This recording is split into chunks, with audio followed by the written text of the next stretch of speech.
ഇന്നത്തെ ഒരു ദിവസം ഇന്നിപ്പോൾ ഗുഡ് മോർണിംഗ് കേരളത്തിലെ ജില്ലകളുടെ ഒരു പൊതു പ്രതികരണം കൂടി കടന്നുപോയ ജില്ലകൾ കഴിയുന്നത്ര വേഗത്തിലാകാം. ശ്യാം കൊച്ചിയിൽ നിന്ന് ചേരുന്നുണ്ട്.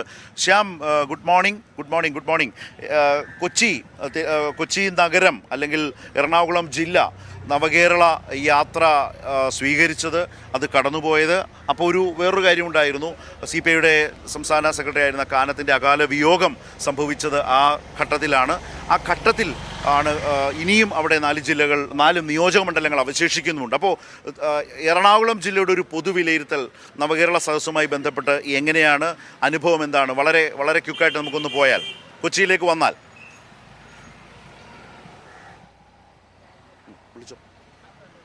ശരത്തെ, ഈ മാസം 7-നായിരുന്നു അങ്കമാലി അറ്റ്ലസ് കൺവെൻഷൻ സെൻറ്ററിലായിരുന്നു ആദ്യത്തെ പ്രഭാത യോഗത്തോടുകൂടി തന്നെ എറണാകുളം ജില്ലയിലെ നവകേരള സദസ്സിന് തുടക്കമാകുകയും ചെയ്തത്.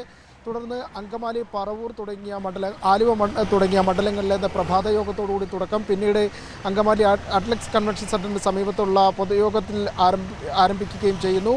ഇങ്ങനെ ഈ 3 മണ്ഡലങ്ങൾ പ്രധാനമായി എടുത്തു പറയുകയാണെങ്കിൽ, ഈ 3 മണ്ഡലങ്ങൾ കടന്നു പോകുമ്പോൾ പ്രധാനപ്പെട്ട ഒരു സവിശേഷത എന്ന് പറയുന്നത് പ്രതിപക്ഷ MLA-മാർ അധ്യക്ഷപദം വഹിക്കേണ്ട ഒരു നവകേരള സദസ്സിൻ്റെ ഒരു വേദി കൂടിയായിരുന്നു. ആ വേദിയിൽ നിന്നടക്കം ബഹിഷ്കരണം. അതോടൊപ്പം തന്നെ പറവൂർ മണ്ഡലത്തിൽ പ്രതിപക്ഷ നേതാവിൻ്റെ മണ്ഡലമടക്കമുള്ള പറവൂർ മണ്ഡലം, ഇവിടങ്ങളിലെല്ലാം തന്നെ ബഹിഷ്കരണം ഉണ്ടായിട്ടും വൻ ജനപങ്കാളിത്തം തന്നെയായിരുന്നു ഇവിടങ്ങളിലെല്ലാം തന്നെ പ്രകടമാക്കുകയും ചെയ്തത്. മുഖ്യമന്ത്രി ഇക്കാര്യങ്ങളിലെല്ലാം തന്നെ വ്യക്തമായി ഈ കാര്യങ്ങളെല്ലാം തന്നെ വ്യക്തമാക്കുകയും ചെയ്തിരിക്കുന്നു. ജനം ഒഴുകിയെത്തുന്ന കാഴ്ചയായിരുന്നു ഈ പ്രതിപക്ഷ നേതാവിൻ്റെ മണ്ഡലത്തിലടക്കം കാണാൻ കഴിഞ്ഞത്.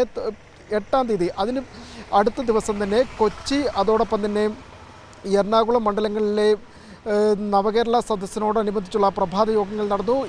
ഇവിടെ നടന്ന പൊതുയോഗത്തിലും വളരെ അധികം ജനപങ്കാളിത്തം പ്രകടമാകുകയും ചെയ്തു. വിവിധ രാഷ്ട്രീയ, സാമുദായിക, സാംസ്കാരിക രംഗത്തെ നിരവധി പ്രമുഖരടക്കം സിനിമാ മേഖലയിൽ നിന്നുള്ള അടക്കമുള്ളവരെല്ലാം തന്നെ ഇതിൽ പങ്കെടുക്കുകയും ചെയ്തു. ഇതിന് ശേഷമായിരുന്നു 9-ാം തീയതിയോടെയായിരുന്നു CPI സംസ്ഥാന സെക്രട്ടറി കാനം രാജേന്ദ്രൻ്റെ നിര്യാണം ഉണ്ടാകുന്നത്. ഈ നിര്യാണത്തെ തുടർന്ന് അന്നൊരു ദിവസത്തേക്ക് ഈ നവകേരള സദസ്സ് മാറ്റിവെക്കുന്ന ഒരു സാഹചര്യം കൂടി ഉണ്ടായി. അതിനുശേഷം തൊട്ട് അടുത്ത ദിവസമായ 10-നായിരുന്നു കോതമംഗലം, അതോടൊപ്പം തന്നെ മൂവാറ്റുപുഴ, പെരുമ്പാവൂർ മണ്ഡലങ്ങളിലെ നവകേരള സദസ്സ് ആരംഭിച്ചത്. ഇതിനിടയിലായിരുന്നു നവകേരള ബസ്സിന് നേരെ മുഖ്യമന്ത്രിയുടെ മന്ത്രിമാർ സഞ്ചരിച്ച ഈ ബസ്സിന് നേരെ KSU യൂത്ത് കോൺഗ്രസ് പ്രവർത്തകർ ആക്രമണം അഴിച്ചുവിടുന്ന ഒരു സാഹചര്യം ഉണ്ടായിരുന്നത്. ഇതിൽ അന്ന് തന്നെ 5 പേർക്കെതിരെ കേസെടുക്കുകയും ചെയ്തു. KSU യൂത്ത് കോൺഗ്രസ് പ്രവർത്തകർ അടക്കമുള്ളവർക്കെതിരെ കേസെടുക്കുകയും ചെയ്തു. ഏറ്റവും ഒടുവിലായി ഗൂഢാലോചന കുറ്റം ചുമത്തി മാധ്യമപ്രവർത്തകർ ഇതിൽ പങ്കാളികളാണെന്നൊരു കണ്ടെത്തൽ പ്രതിപട്ടികയിലേക്ക് ഒരു മാധ്യമപ്രവർത്തകരുടെ പേരും കൂടി നിലവിൽ വന്നിരിക്കുകയാണ്. നിലവിൽ ഇത് സംബന്ധിച്ച തെളിവുകളെല്ലാം തന്നെ പോലീസിന് ലഭിച്ചു. ഈ ഗൂഢാലോചന കുറ്റം സംബന്ധിച്ച തെളിവുകൾ